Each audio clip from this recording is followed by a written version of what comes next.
I principali tipi di marchio. Il marchio figurativo. In cosa consiste?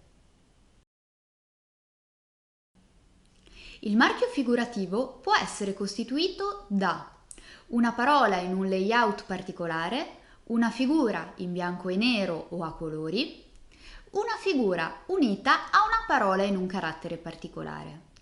Si pensi al marchio Nike che è registrato sia come marchio denominativo, la parola Nike in carattere tipografico standard, sia come marchio figurativo semplice, ossia l'immagine del noto baffo che subito evoca il marchio Nike, nonché come marchio figurativo composto, ossia l'immagine del baffo unito alla parola Nike nel layout particolare che troviamo impresso su sneaker e felpe.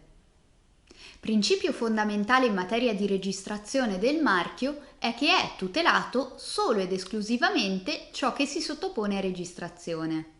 Di conseguenza, il titolare di un marchio figurativo potrà rivendicare il proprio monopolio solo sul simbolo grafico registrato o sulla specifica veste grafica della parola registrata come marchio.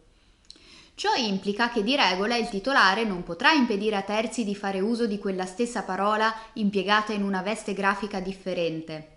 Per tale ragione, in taluni casi potrebbe essere prudente registrare il proprio marchio sia come marchio figurativo che come marchio denominativo, così da tutelare il segno sotto molteplici profili.